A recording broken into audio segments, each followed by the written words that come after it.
further, welcome and thank you for joining us on the Bourgeoisie show. My name is Ehi Rhiannon. I am your host.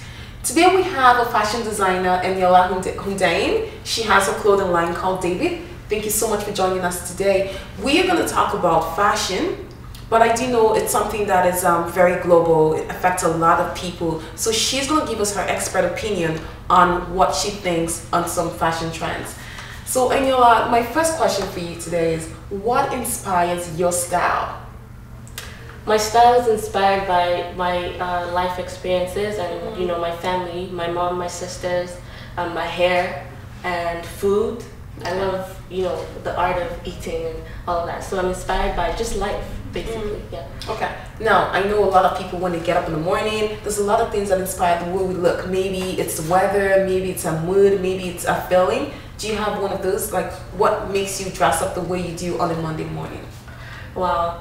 I guess mostly is the way I'm feeling. Like, sometimes you could see me and I look homeless, but that's the way I choose to look that day, and you know, it doesn't bother me what you know anybody else thinks. It's just how I'm feeling, and it's an expression of, I guess, who I am. Okay, so when you say homeless, that actually to go about the streets with, like, I don't know, torn pants, or what do you mean? Yeah, it's like literally torn clothes, or like maybe a pair of torn jeans and like layers. You know when you just went so many layers? You know how homeless people tend to carry everything with them? Right. And I'm like, you know, just wearing lots of stuff, and that's really the way I'm feeling that day, and I just go ahead and I go with it. Okay, you were one heart homeless girl, I tell you. Okay, so as an African person from as somebody from an African background, how would you say I can stay contemporary and chic and look modern at the same time still hold on to my African roots? How would you say I can express that? Okay.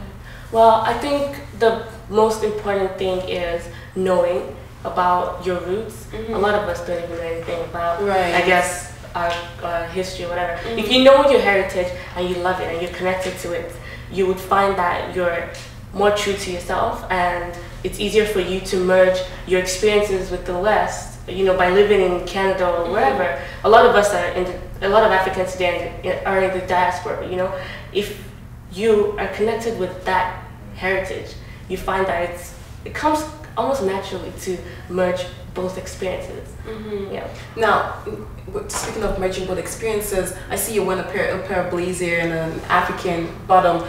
Yeah. Would you say that when you go out looking like this, what is there a two-faced look, or is it neither here nor there? How does that? No, I describe it as Afropolitan. And then also I like contrast, so I like to wear something that sometimes I wear stuff and people think, oh, they don't look good together, but I just like the contrast, you know, so yeah. Okay, talk to me about Afropolitan. I'm interested in that word. Where did that come from? I think it was my friend that told me about it, and I just went on the internet. There's hardly anything you can find on it because it's like, I think it's a new term, honestly. I've seen other words like Negropolitan, you know, but really what it was described as, from what I understood, is the African who is still African, whatever, but they are exposed, and you know, they can go for a party and they know house music, and they can still go to, like, I guess a Nigerian party, they're from Nigeria, from Ghana or whatever, and they still know the music from their home country. So it's being like connected and being conscious, and the Afropolitan is just that person who is unique because of the heritage, but is also breaking boundaries all over. Okay, now I know we spoke backstage about, you know, the Afropolitan, it's a culture on its own. Yes, it goes beyond fashion. Talk to me about that, like stepping out, you know, the Africans stepping out of their comfort zones, like them, you know, being at the higher pedigree in society. Yeah, okay, it was another thing that actually inspired me.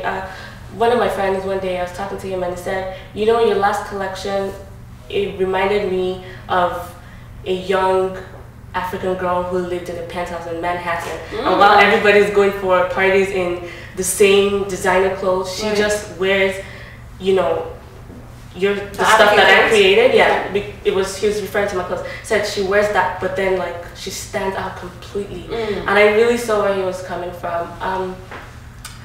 Forget your question. Okay. No, what I was actually going for was I wanted you to talk more about that person as an African and Okay, still stepping out of the box. Yeah, okay, yeah, I came my train of thought. So basically, the Afropolitan woman, I'm just gonna, not that men can be Afropolitan, but I'm just gonna talk about women. The Afropolitan woman is one that, you know, she can break boundaries. I mean, it shouldn't be a surprise anymore if you hear that an African nurse is leading her team, or, you know, a surgeon is, from some country in Africa is winning a prize, or some, you know, it's getting recognized, because I think when people think about Africa, they just associate it with certain things: hunger, pain, suffering, you know, darkness, but it's not always that. Right. And what I'm trying to do with my, I have a collection coming out called the Afropolitan Collection.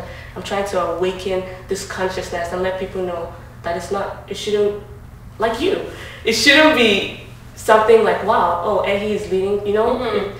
People should get used to it. I totally love that idea, because here on the Bourgeoisie show, I'm all about helping people to find out what they're really good at, helping people to achieve their dreams and step further and take a step further in whatever areas of their lives, as long as they're living their lives passionately and not getting closed up in a box. Exactly. Because I'm so fed up with people, you know, marginalizing themselves because you come from certain areas, you know. So I'm really, you know, interested in, you know, in doing that. Yeah. So, but I have a last question to ask you. Looks are everything, yes or no? Wow, that's very tricky. I'm going to say yes, just because whatever it is, it's all about what you see. Whatever it is, I'm not necessarily, it's a deeper answer. It's not just superficial, like, oh, it's either you're pretty or not. No, it's more about, at the end of the day, if you don't see, you don't see. And everything we do is based on what we see. So yeah, it looks at everything. I would have to agree with you on that one, because I think fashion is a mode of expression. Like you said, it's not just about the makeup or the superficial things. It also it carries a deeper message. Of course. So like I said, maybe what you're thinking, what you're feeling, what is going through your mind, what is, you know, the next step you're taking in life. Everything shows itself from the way you dress. Exactly. So what does a David chick look like on a normal day? In one word, I'm just gonna say powerful. Powerful, because a David woman, really, she's on top of her game, and she's not letting society suck her in. She's defining society. So a David woman ideally just looks powerful. That's why I like the color black. Like, I just think it's, you know, that's like power. Right. Yeah. Okay. Now, as a fashion designer, this is the very last question. I don't mean to put you on the spot, but what can you absolutely not stand in today's fashion? I know you said trends, but I'm sure there's some things that just really bug you, and you're like, why is that person wearing that? Okay.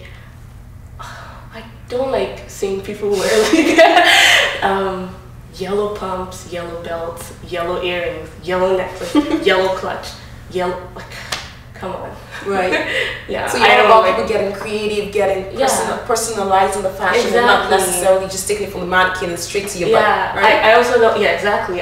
Sometimes I see people, I'm like, oh my gosh, did she just study like the Zara mannequin and then she bought the exact outfit? Like, where are you? I don't like uninspired looks. I like when you can see thought, and even to the point where it might look stupid, but, you know, for example, Khalees just came out with like this pink cat suit, like a jumpsuit. I watched that. Yeah, she had like some long hair, like it looked like a tail. I saw said, oh my gosh, she looks like one of the avatars that she was inspired by. But I felt like, you know, she's just come out of a divorce, and, you know, things are different for her. At this point, she probably just wants to move on, and so she doesn't care what everyone else thinks. And for that, I really appreciated, you know, that outfit. Yeah, so I think when you dress up, it should be an expression of, you know, who you are, what you stand for, and what you believe. Well said, very well said. Thank you so much for sharing those words of wisdom with us. Thank you. Thank you so much, guys, for watching. As you have heard, fashion should be a mode of expression, and, you know, try to personalize whatever you wear. Try to wear it with all of you in it. You know, so just don't wear it because the mannequin says so. Wear it because you really want to wear it and it comes from you. So I'm sure if you do that and you stay Afropolitan, you would stay a bourgeois. Thank you, Annie, for coming, and I appreciate you. Thank you guys for watching. Remember that you can always tune into your website. Our website is www.tafikalive.com to watch this show. Thank you for watching, and stay a bourgeois. Have a good one.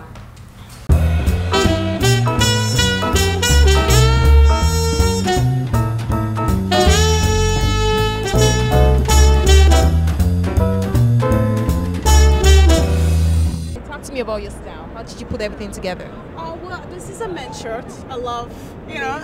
Very good information. This is a men's shirt, and I just put a belt on top. I just, you know, it looks good. Yeah, it's okay. It does look good. Really? You a diva, eh? Talk to me about your style. I'm wearing the same dress as you. Actually, it is the same dress. Okay, see how she paired it up? I like the sweater on it. What do you think about doing that? What do you think about your style? What are you looking for when you go into the store?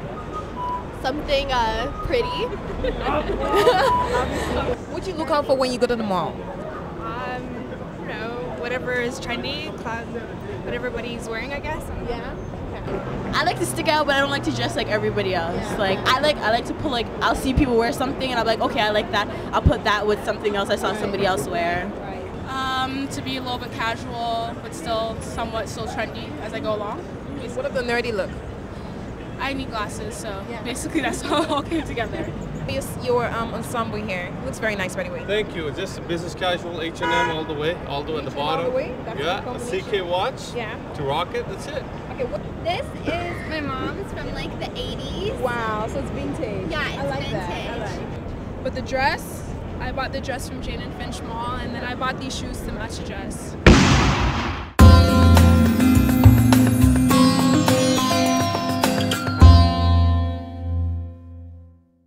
Hi there, here are my 5 fashion don'ts. Wearing baggy clothes. Please, please, please don't wear clothes that are too big for you, because when they're too big, they do not accentuate your body shape and type.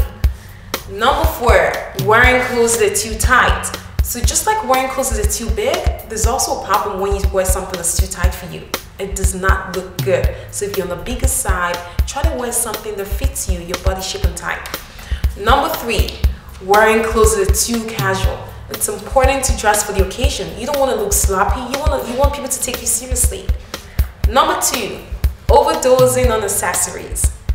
Now, ladies, if you're wearing earrings, you don't have to wear neck chain and bangle all at the same time. You can pick and choose the ones you wear.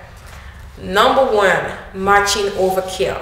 Some of us think because they're wearing a pink bag, you have to have a pink pair of shoes. Not really. You can get creative with this.